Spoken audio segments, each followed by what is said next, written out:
We have here a ubiquitous Craftsman motor, probably from early, maybe mid 50s. Yeah, I do have a word of the day calendar. What makes you ask that question? Oh, ubiquitous.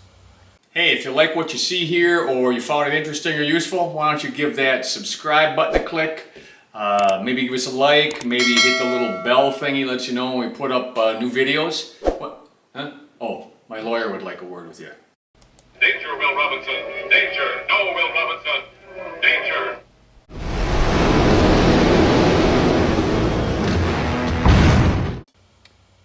These were workhorses from early 50s to probably early 70s. They're great motors. They're ball bearing. This one's a half horsepower, 3,450 RPM, 7.8 amps. Another nice thing about this is they have shafts coming out either end. They're also reversible. If you read here, you just switch two wires inside this plate and they're reversible. So you can use them for anything. Heavy cast iron construction, ball bearings. They're really nice motors and not much ever goes wrong with them. This one, as a matter of fact, I have it plugged in. Works fine. Maybe a little bit loud. Both shafts feel like they're in round. They're not out of round. It goes for a long time. There's no bearing whine. If we can get by without pulling those off, that'll be great. They're just great motors. But upon occasion, they do need some service. So I'm going to unplug this one just to be safe. Also, you'll notice this cord here is not grounded. So I'll probably put on a new cord that is grounded. Additionally, let's see if I got it right here. Yeah, there's a little, doesn't go through any of the inner wires or anything, but it needs a new cord after 70 years.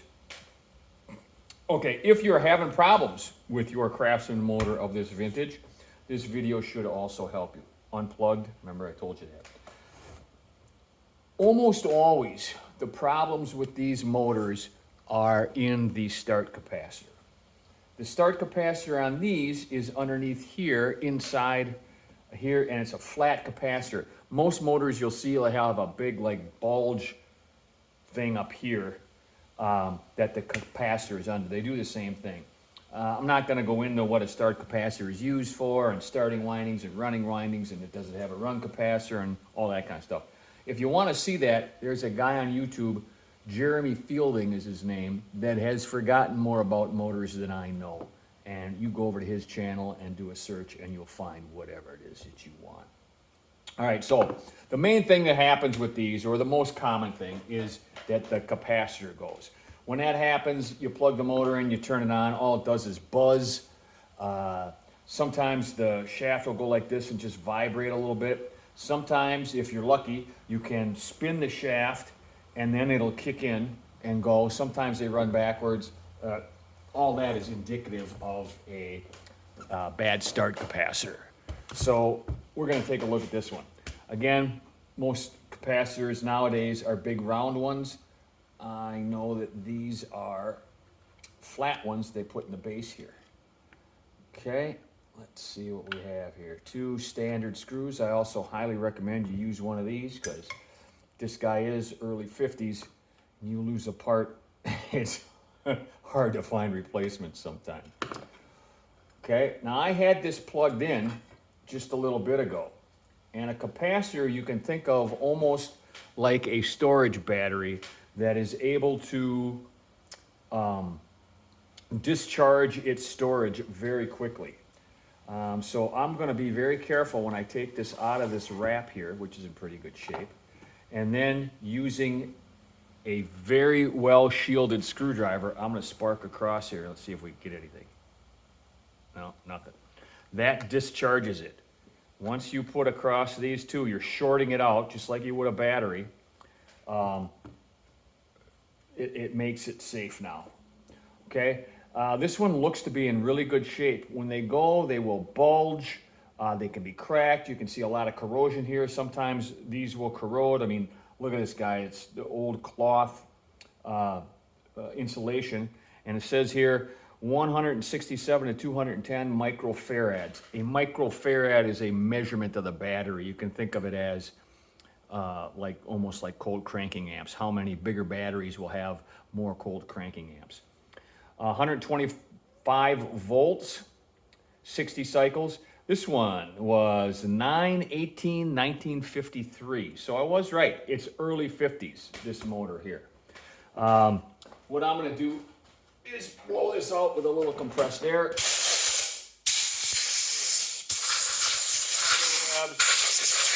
Some dirt daubers. I'll turn that off so you can hear me. And this one was nice with the switch in it. This guy looks okay. I'm not going to mess with him, to tell you the truth. I also do want to tell you, as long as I have this open right here, and I'll see if I can get you in there real close. Right here, here and here, that is this band. They're just stuck together. When you pull the sides out, you just push those together and they will unfold, and that's how you get the middle off. It's pretty clever and pretty easy. Let's get you sent back in here. Okay, so this guy looks good. And I kind of knew he was because the motor did run, but I did want to show you that. So let's put him back together. We won't be down here again. Maybe for the wiring. We'll slide him back in here. We'll make sure that these contacts are underneath the cardboard. It's literally cardboard. 1953. This thing's 72 years old. Okay. Get these screws out. Let's see if we can get those in there.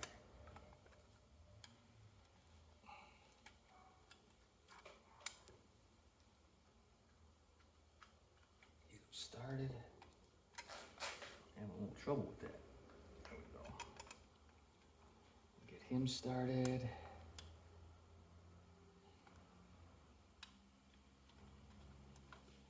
This guy started.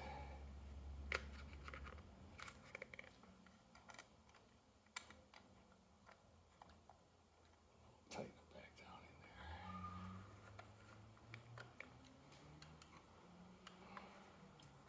there. Okay, so that's the first thing you check. Second thing you check is you get flies out of there. Okay. I'm going to go in through here. This is the access plate for electronics. You'll see it has some, or the electrics, you see it has some holes here.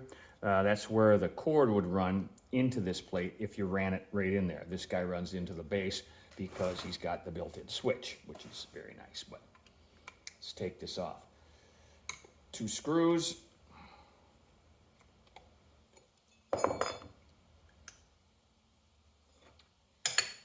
And again, looks pretty good in there. Gonna hit it with a little compressed air.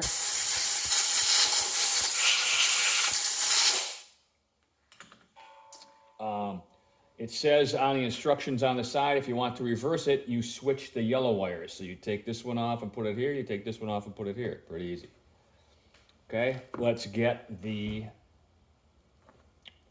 pulley off. It's a hex key. Wasn't too bad. Sometimes you have to use a gear puller or a bearing puller to get these off. Oh, this one's okay, I think. Yeah, okay, so when they screw this down, a lot of times they'll score this shaft, and it moves in but not out very well. Let's see. Yeah, got her off. That was a lot easier than they usually are. I will come back later when I'm done putting it together, and I'll file that a little flatter. Okay, the bearings are under here. These are ball bearing motors, so they'll probably be open race. That will have grease in them, and there'll be a number of pieces that you want to be careful and put them back in the same order. I'll show you what I mean when I get this off here. First time in 72 years. Okay, So there'll be a little piece of felt in there and some other stuff. Okay, there's the cover. There's that little piece of felt. That's basically a seal that they use because those bearings will be open and there'll be grease. This one isn't all damaged, it's still soft. This thing is in remarkable shape. I'm very happy with this. There's a little cover plate here. And you can see the grease on that on the inside. And a lot of times, I'm surprised this one doesn't have one. Maybe someone's been in here before. There'll be a sheet metal spring that pushes on this bearing. This one does not. This one does not have it. I'm going to do the same to the other side here. Okay, pull this guy apart. 4 screws. You'll notice I'm placing them in this magnetic dish. I can't tell you how many screws and everything else I've lost doing this. So, okay, what do we got here? This one does have a spring. I can see it's pushing it open. I don't know if the one was missing on the other side or if it never came with one or what. Okay, screws or cover, little felt gasket I'm going to call it, other cover, and there's that little spring thing I'm talking about. See, it's a sheet metal spring that pushes that in. And there's the bearing. These bearings are both pressed onto that shaft and pressed into the cover here, which sometimes makes it a little difficult to get them apart. All right, next thing, 4 bolts. Normally, these will be nuts. Normally, this will be threaded. In other words, it'll be threaded on both ends, and both sides are bolts. So we'll see how that works here. Okay, side came right off. Yeah, see, it's threaded on both sides. A little sawdust in there.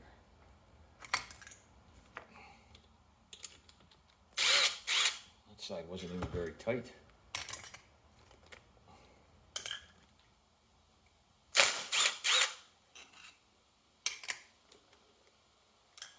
And one more. None of these were very tight, honestly.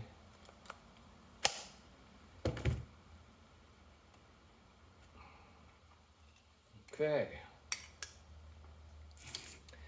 Now we have to pull these apart. I don't know which one's going to come apart first because, as I said, these bearings are pressed in.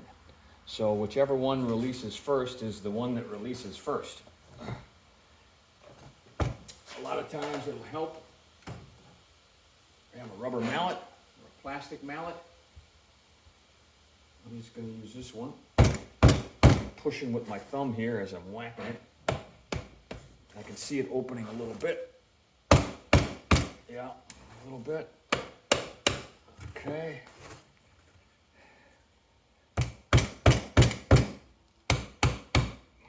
Gotta get around the bottom a little bit.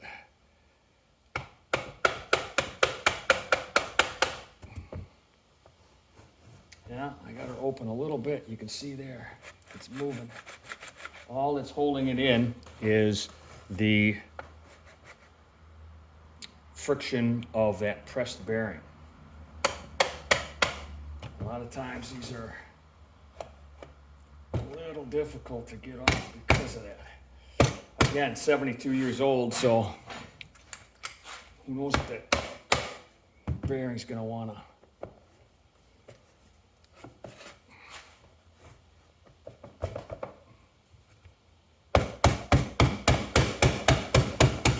Yeah, something's moving. You can see I'm opening it up in there.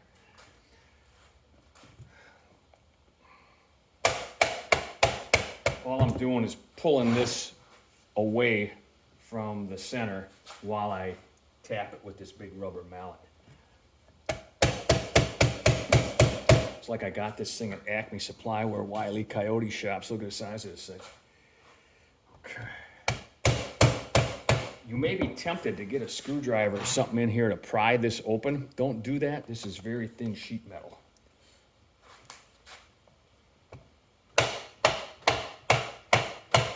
There she comes. Okay. So sawdust, that's to be expected. Okay, and this bearing stayed on the shaft, which is also pretty common. Some sawdust in here. Otherwise, it looks pretty good. I can't see anything that's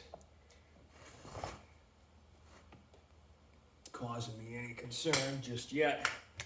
I wonder if I can get this out by pounding it through or pounding it through, but I want to see if I can remove this side just like I removed the other side. That would be the best. Oh yeah, she's coming. So take your time. I would advise you not to use a steel mallet. Use a plastic one, rubber one. There we go. Remember what I told you about this down below. They're just folded in, so you push it together and then you can pull it off. Okay, let's see if I can get this guy off. Oh yeah, he's coming. Slowly but surely.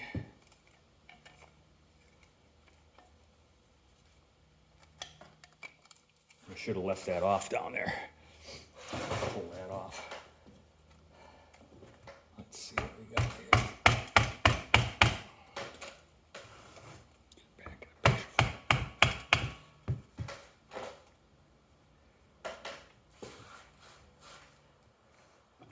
Okay.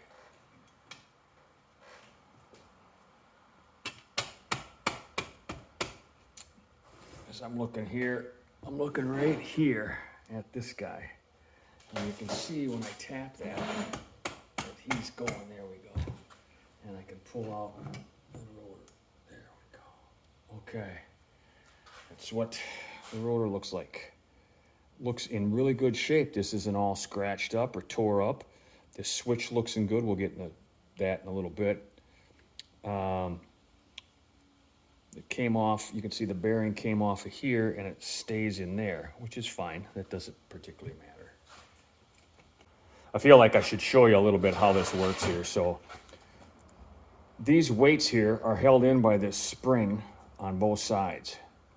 And as this spins very fast, centripetal force will pull these out against those springs. Okay? So just to show you, see how it's hard to do, but I can see how they rotate around this pin. Let me get a needle nose here and I'll be able to show you. Okay, so here we go. These guys rotate out, and if you look here, as they rotate out, this guy goes down. Okay? That guy goes down. So that's what pulls that contact point across here. So what we're going to do now is just lube them a little bit. Lube a little bit in here. Lube a little bit on each rotational thing.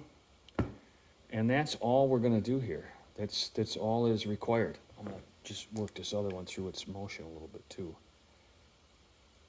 Okay. I might put a little lube on here, a little heavier grease on there as that spins just a little bit. I think maybe this will do it right here. And I'm going to check out those points too.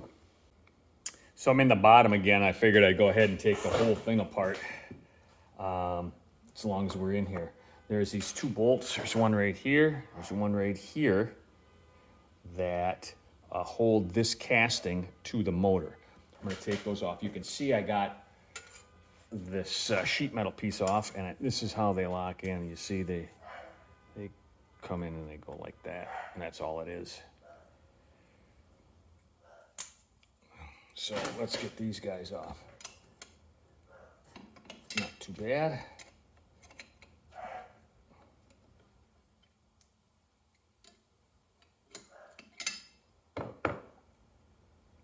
Not a lot of room to rotate the wrench in here. Let's see if I can get it with my fingers. Yeah.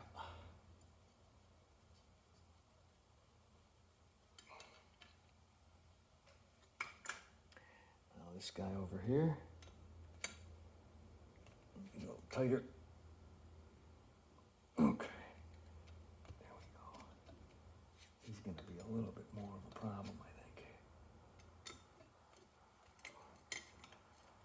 Well, not too bad. Feels like there might be some corrosion in there.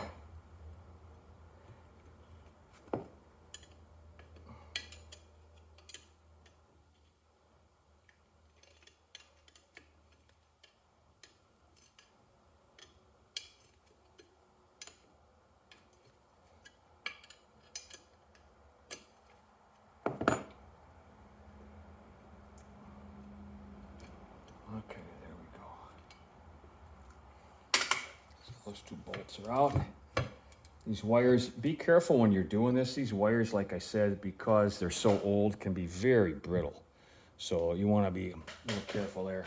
Now we'll want to take off that plate, the electrical plate inside. Rotate this around. And they were nice enough to provide us with a little cutout here. You can see right there, that allows me to get a screwdriver down there. And as I rotate it a little bit and almost get that screw. That cutout is for the bolts that hold it together. But if you use it right, I can't see down there, you can get this screw out. There's two screws that hold that Bakelite, which is like an early kind of plastic. That Bakelite plate in there. There's one. I'm going to lose that screw if I'm not careful. Oh, there it is. Okay. And let's get the other one here. If I can see it. Line this guy up pretty good.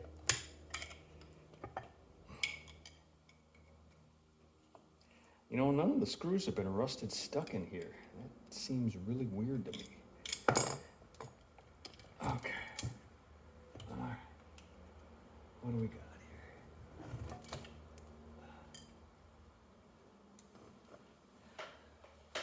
Okay, so it's kind of hard to see. But I'll get you in here. There's this short wire here that goes to the switch here.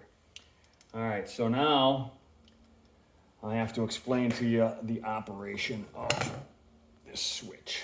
This is a centripetal switch, centrifugal, whatever you want to call it, okay? There's some weights here, and as this spins, those weights get, through centripetal force, right, get pulled out, all right? As they go, they'll get pulled out, and what that will do is that will move this part right here. You can see there's a little plunger in there.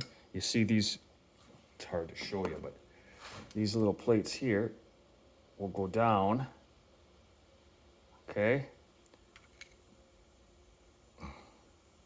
And it will push this thing. There's a little spring in there. You can see that right there. It will push this down. What will that do? Well, that will push this down right here. You can feel that spring loaded also, okay? That's retained by this little thing here, and there's little points in there. They're like contact points. And when these pieces swing out, these pieces here swing out, those points, this will push down, and that will allow this spring-loaded piece to open those contact points. What do you mean open them? When it originally starts, it goes to what they call the start winding. It's a separate winding around this motor here that's just used to start the motor, okay? And once it gets up to speed, you no longer need that, so this spring-loaded guy will pop out, okay? So everything, like I said, looks in pretty good shape. Wires are good. This is all good. Bearings seem good. I'm going to use a little compressed air and blast this out.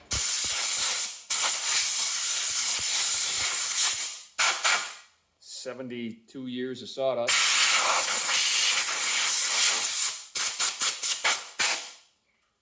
I'm going to do this off camera.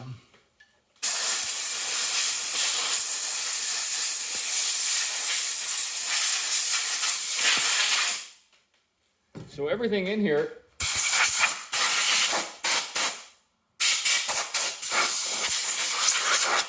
looks good.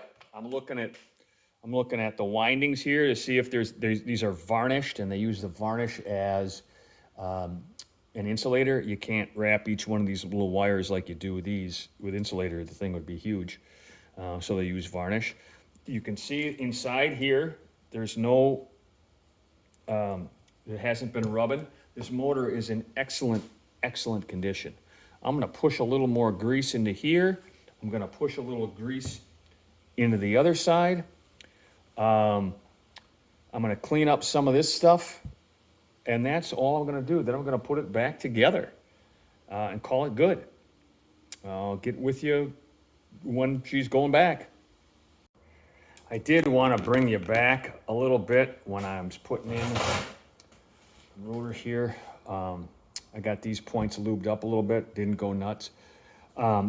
You do want to be very careful when you put this back in. All right, so I'm sliding this back in, and I'm lining up the shaft with the center of the hole right over here.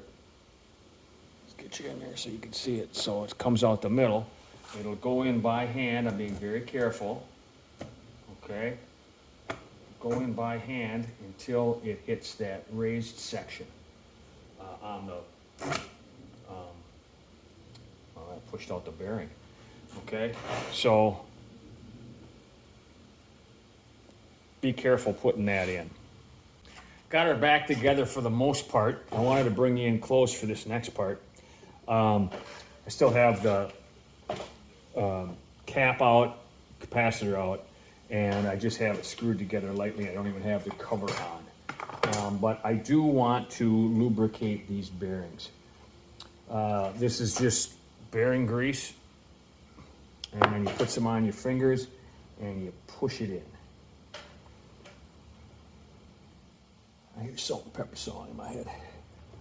Let's push it. Okay, get them packed good. A little messy. We'll spin her around. Get the other side.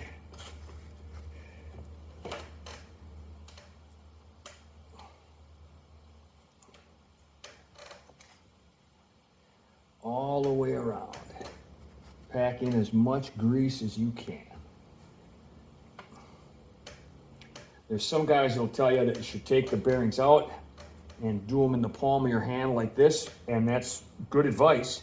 I have found by experience that this works just as well. This race is open on this side, but it's closed on the other side. A little piece of rubber's in there. It's closed on the other side, so the grease can't go squirting out the other side.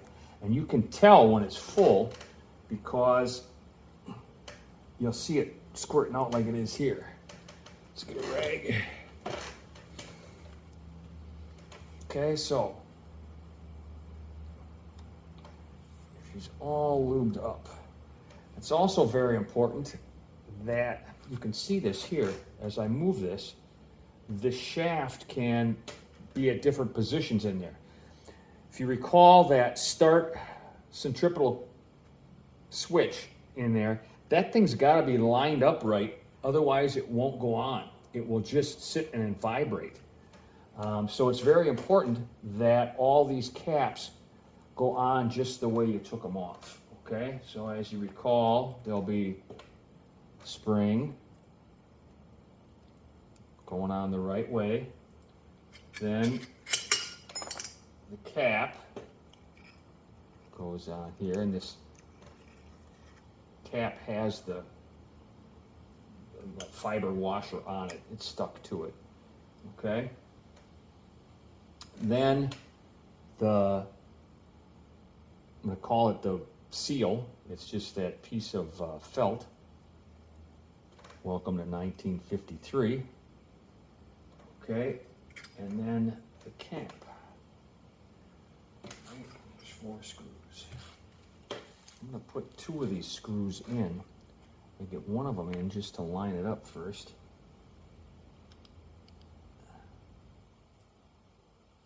Okay, there we go. My fingers are still full of grease, so I won't be able to hold anything. again. Okay. Wipe off a little more grease.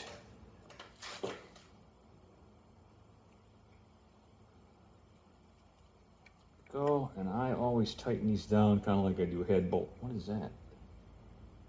Kind of like I do head bolts. I'll just get them barely snug to begin with.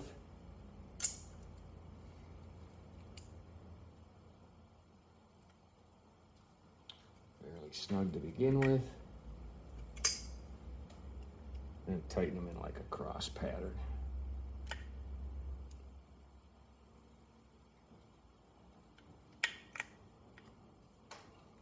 Again, that grease is driving me crazy on my fingers. Go and wash my hands right after this. All right. Snug that guy down pretty good. Go all the way across. Snug that guy down pretty good. That guy. And that guy. Do the same thing on the other side. Put the cover on, then we'll give her a check. With the cutouts in the motor lined up with these holes, these should go all the way through. 2,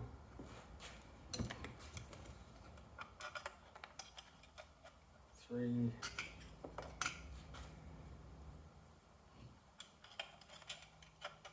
4. I'm gonna get these acorn nuts on the other side here.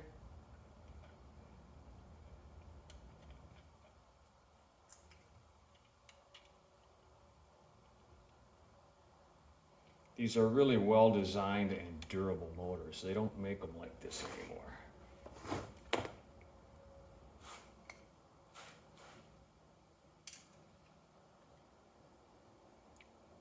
Screw this guy a little farther at the bottom.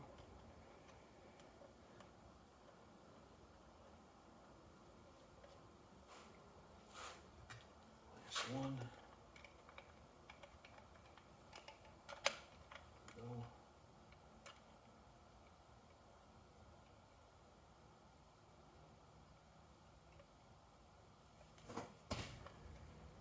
Okay, what I'm going to do is just tighten these enough so that it pulls it together without being too tight.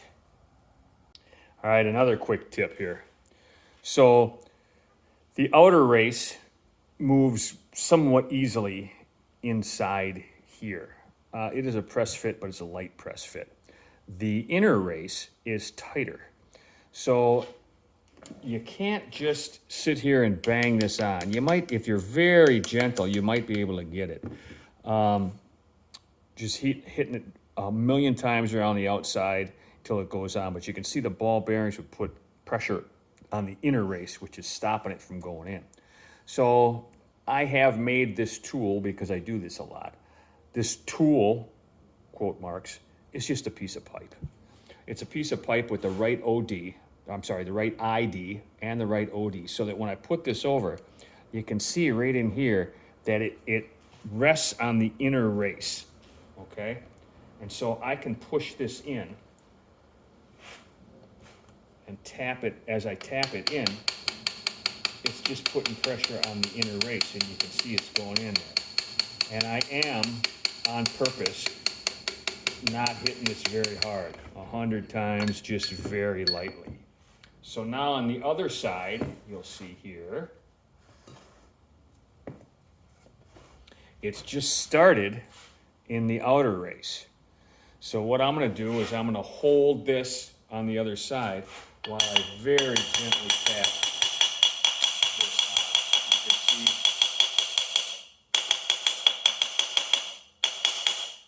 see. Okay. Until she gets. And how do you know when you're done? Well, on this particular motor, you can see there's a little gap right in here yet. So I'll just keep tapping that until that gap closes up. Then I'll know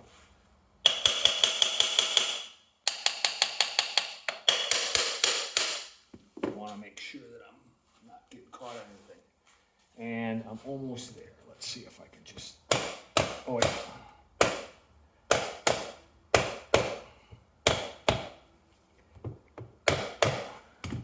Okay. Little tap on the outer race. And as you can see, this guy's just about flush here. And this guy's just about flush here. So we know that it is properly, the depth is correct. Now all we have to do is put through these guys. All right, got her all back together. Got a new grounded cord on it. Moment of truth.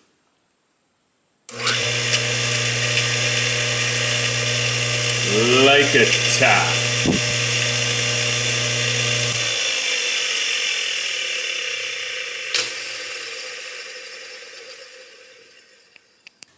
Okay, a little after action on the Craftsman motor rebuild.